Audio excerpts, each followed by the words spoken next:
So picture this.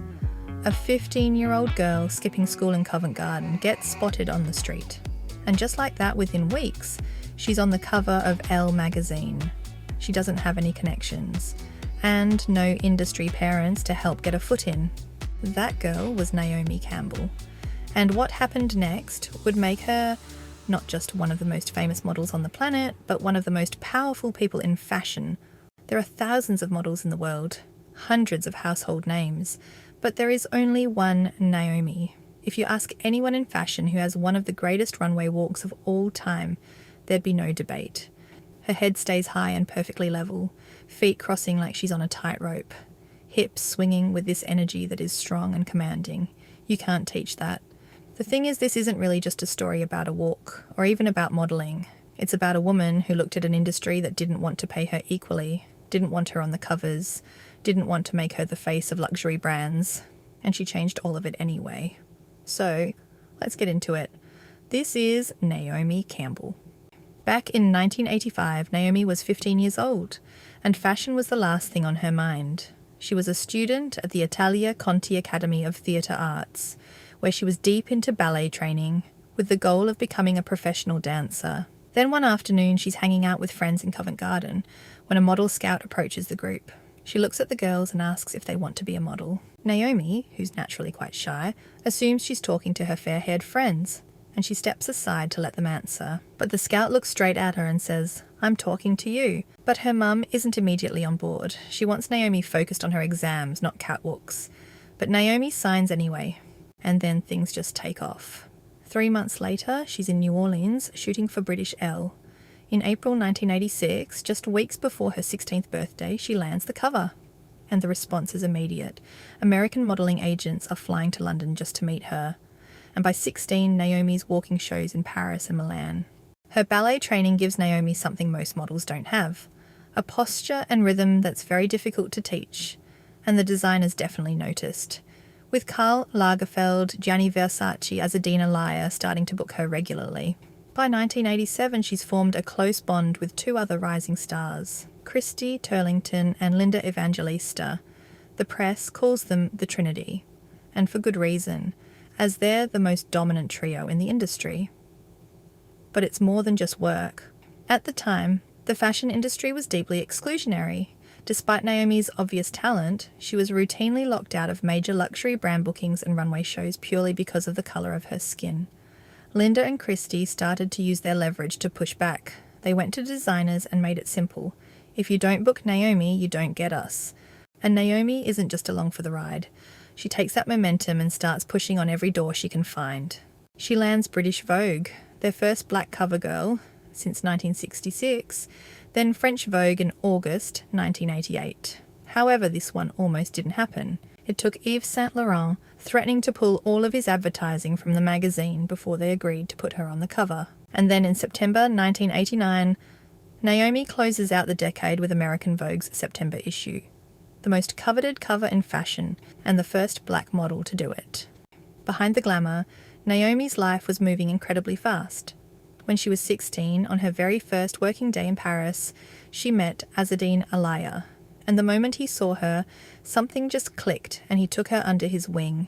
He gave her a place to stay and called her mum back in London to let her know she was safe. It became the most profound relationship of her career. Alaia was her surrogate father, her protector, and her mentor. She lived with him on and off for years and even called him Papa. He introduced her to art, to museums, and to French culture.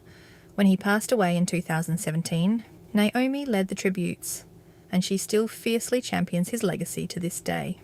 And while Alaia was her protector, Gianni Versace was her champion in business. Gianni actively fought to make sure Naomi was paid the same rates as her white peers like Cindy Crawford and Claudia Schiffer. He refused to let brands treat her as a token, and he insisted they see her as exactly what she was, indispensable. In front of the camera, Naomi was never just showing up and standing there. She treated every shoot like a collaboration, and photographers genuinely loved working with her. Her dance and theatre background gave her something many models don't have. She understood instinctively how to move in clothes, not just wear them. And for all the tabloid noise about her being difficult, the people who actually put her in front of a camera tell a very different story. Herb Ritts talked about her dedication all the time. She'd be up on a rooftop in heavy patent leather boots under a blistering sun, holding a pose, and you'd never see a hint of it in the final shot. People close to the industry say she has an almost athletic relationship with the camera, like she's competing with herself every single time, and honestly, she just loves being photographed. By 1991, Naomi is a superstar in every sense of the word. In September, she becomes the first black model to appear on the cover of Time magazine, with the headline, Supermodels, Beauty and the Bucks. But even icons have their moments. In 1993, during a Vivienne Westwood show in Paris, Naomi took fashion's most iconic fall in a pair of towering Gillies platform heels, but it wasn't actually the heels that brought her down. Westwood and Naomi later revealed the real culprit was her white latex stockings sticking together as she walked. Instead of panicking, Naomi sat on the floor, burst into a huge laugh, and picked herself up to finish the walk to a roaring crowd. Now, when I was looking back on this, I kept noticing something odd in different bits of footage. Naomi wasn't wearing white stockings, and she was carrying a cane, so I had to dig into this. It turns out that after the fall, Naomi went backstage pretty furious and embarrassed. She wanted to go straight back out there and show she could do this. So she took off the white stockings, and Vivienne, understandably a little concerned, handed her a walking cane to lean on just in case. And Naomi, she wasn't going out there leaning on anything. She had something to prove, and she wanted to do it on her own, in those exact shoes with no excuses. Most models see their careers slow down in their 30s, but Naomi just kept going.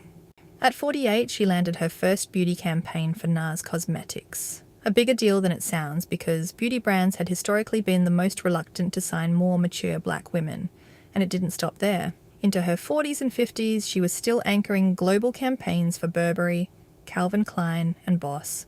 But she was never just focused on her own career. In 2013, Naomi looked at the runways and noticed something troubling. They were actually less diverse than they'd been in the 80s, so she teamed up with Bethann Hardison and Iman, and they launched the Diversity Coalition.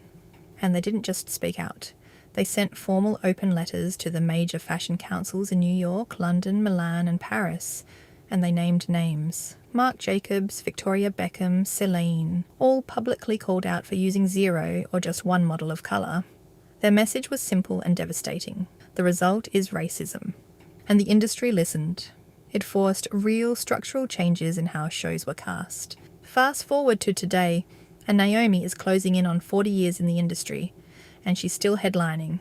In the spring-summer 2026 fashion circuits, she opened for Richard Quinn, and headlined Paris showcases for Givenchy and Sacai, and the recognition has started to match the legacy.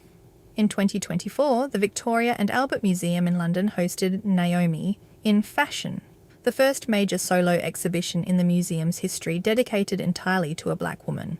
Crucially, it put the focus on the person wearing the clothes, not just the designers who made them. Off the runway, she's raising her 2 young children, and continues to back initiatives like the Black Carpet Awards to push for greater cultural representation in the industry. Naomi Campbell wasn't just in fashion. She conquered it and rewrote many of its rules, and showed that a real icon never goes out of style.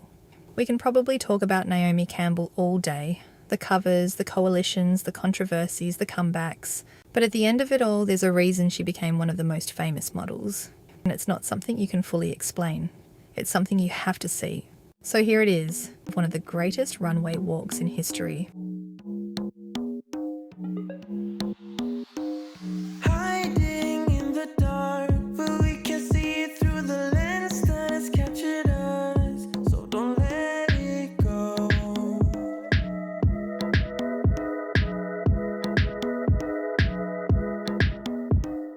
Get up to see me fall. We are standing in 2 time zones all at once. Can't take hold.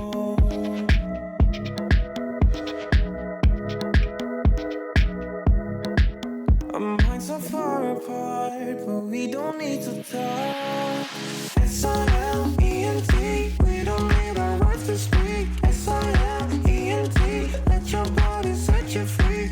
SILENT, follow me, I'll take the lead.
need to talk.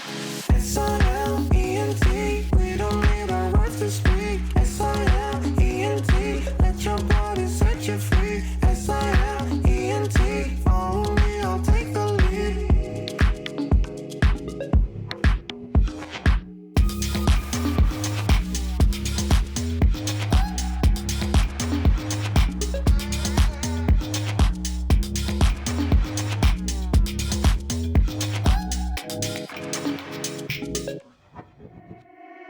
Let go of your thoughts. My mind is muted, but I feel my body talk. So don't let go.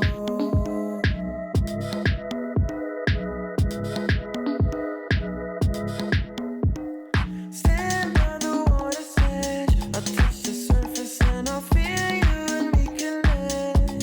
So don't say no.